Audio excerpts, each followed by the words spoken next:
Alright, so I'm going to try this setup for when I have to film at night. I got one light over here, I got another light over here, and I'm going to sit down in this chair because I have to use a shorter tripod. So tell me if you guys think this is a good idea for when I have to film at night.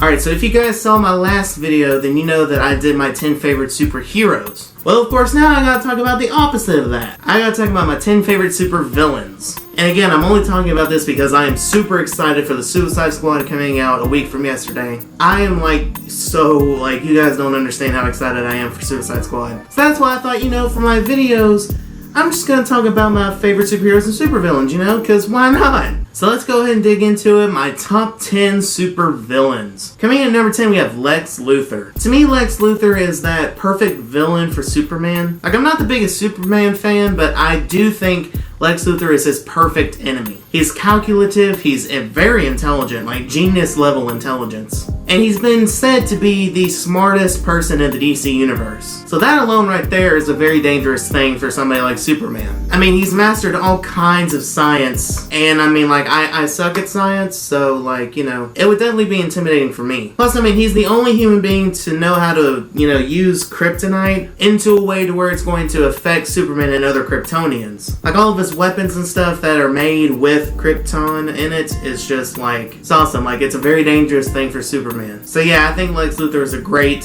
fit for a Superman villain. And then at number 9, we have what some consider to be the worst. I actually think he's good if you focus on the comics alone, and that's Dr. Doom. Forget the movies even exist for the Fantastic Four, okay? They all suck. But look at the comics, okay? Dr. Doom is also very intelligent, and he's a perfect match for Reed Richards, who is Mr. Fantastic and the leader of the Fantastic Four. Reed Richards is the smartest man in Marvel. Then you have the second or third smartest guy in Victor Von Doom. So again, it's a perfect fit, much like Lex Luthor and Superman. Dr. Doom is really, really cool because he has the powers of energy. They make him stronger, plus he can use energy to manipulate things and manipulate power lines and lights and machines. Very much like Electro, but a little bit better, I think. Of course, you have his amazing intelligence, which is a huge weapon. Plus, I like how in some of the comics he uses his energy to create a force field. That to me is really, really cool. And I think he's a very underrated villain within the Marvel Universe.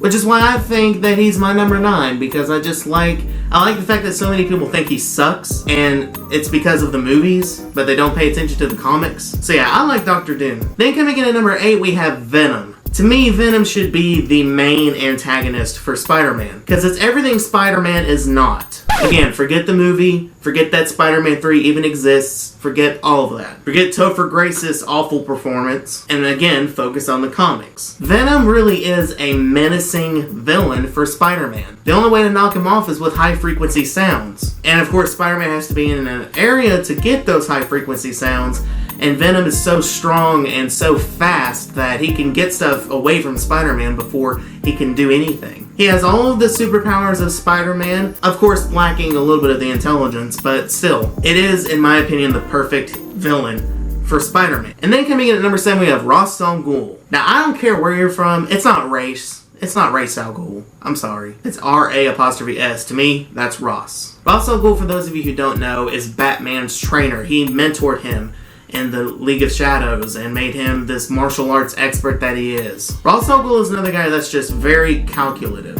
Think about it. Count Dooku in Star Wars is very much like Ras al Ghul from Batman. Of course, those are two totally different things. I'm not trying to compare Batman to Star Wars. And I'm definitely not trying to compare Liam Neeson's performance of Ras al Ghul versus Christopher Lee's performance of Count Dooku, because in my opinion, Liam Neeson does better. What I'm saying is the way that they're bad and the way that they calculate things and they're able to outthink other people is what I find to be his greatest threat. Plus, he knows all of Batman's weaknesses because he knows Batman is just a man. He trained him. He knows how to beat him. Plus, he can outthink Batman at certain points throughout the comics. And I personally think Ras al Ghul is a great villain. Then at number 6, we have Loki. Loki, to me, is everything that bratty kid in church grows up to be. He's all, I want this, I want that, you give it to me or I'm gonna just go blow something up. So he's an annoying villain, but the way he does it, he's so good at being the annoying villain. Because that's all he does. He's just a ranting,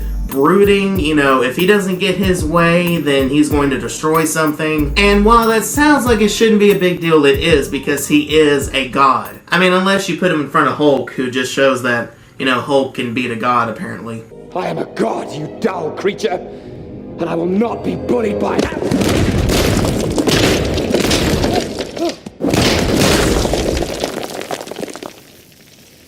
Loki, I mean, he can fly, he can teleport, he can use his staff for various things. Plus, like I said, he's a god, so he is very, very hard to take down. And I think Tom Hiddleston portrayed him very well in the Avengers and in the Thor franchise. Alright, we got the last 5, and coming in at number 5, I have Magneto. Magneto, man, like, that is the classic superhero villain. Magneto is the antagonist of the X-Men, and he manipulates the magnetic fields of everything that is around him. Like, he can bend metal, he can use metal, like, he can throw metal, he can take down airplanes, he can take down boats, he can take down all kinds of things. Like, he can bend a gun's barrel and redirect the barrel to shoot at you. Like, that's kind of scary. I mean, plus in the comics, he can, like, rearrange matter because his powers, like, get to that kind of, like, neurochemical level. Plus, one thing that annoys me in the comics is that he can turn invisible. Because he's so powerful, he can warp light beams around him. Plus, he's able to, like,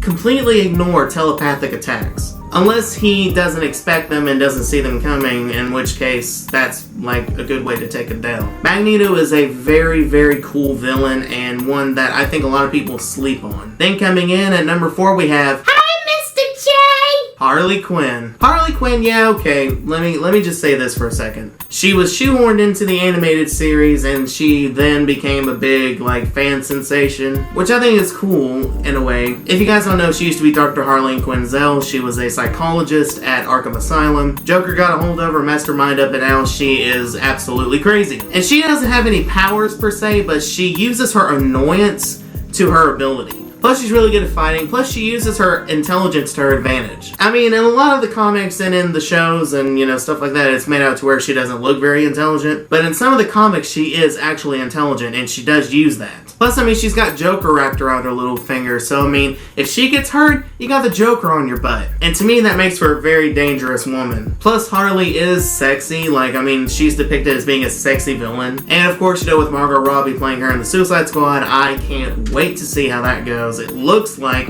she's going to nail it, and I'm so excited. And she may be sexy, but in my opinion, she is never as sexy as this next supervillain that I have on my list. And that is Catwoman. She is so unpredictable, man. Catwoman is like that love interest villain for Batman because she is super sexy. Plus, she doesn't really do anything to hurt Batman unless it's to get his attention and to distract him. And I mean, I think she is super underrated as well. I mean, she has the powers of a cat. She can climb walls. She's really agile and she's really fast. She lands on her feet all the time, so if she falls from like a 30-story building, she would land on her feet and be just fine. She uses claws to her advantage, and sometimes she has weapons like guns and such. Plus, she's really good at sneaking. Like, in the comics, she starts out as a cat burglar. So she can get into things without you even realizing it. Catwoman is like one of the reasons I started liking Batman and one of the first things that I read in Batman comic books. Matter of fact, I can't remember what the comic book name was, but the first Batman comic book I ever read had Catwoman in it. So it has a kind of a soft spot for me.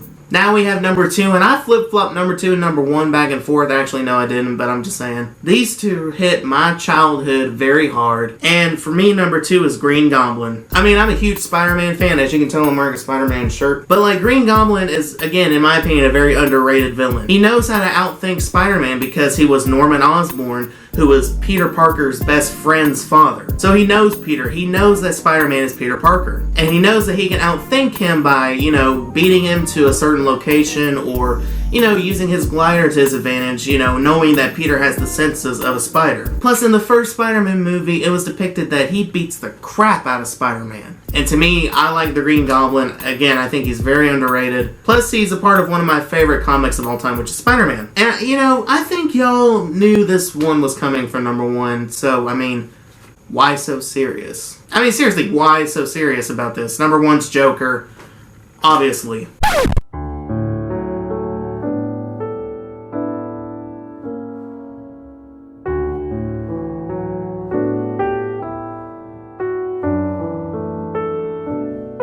So I don't know what happened there. My camera just cut off. But we'll keep going. But anyway, Joker is my favorite supervillain of all time. He epitomizes the role of a supervillain, and I think it's awesome. So you guys have it. There are my top 10 supervillains. If you like the video, then like the video. Also put your comments in the comment section below of who your favorite supervillain is. If you have a top 10, put that in the comment section below as well. Follow me on my social medias up here, or you can click on the link in the description box below. And of course, share this with other comic book loving people. And until next time, I will see you guys later.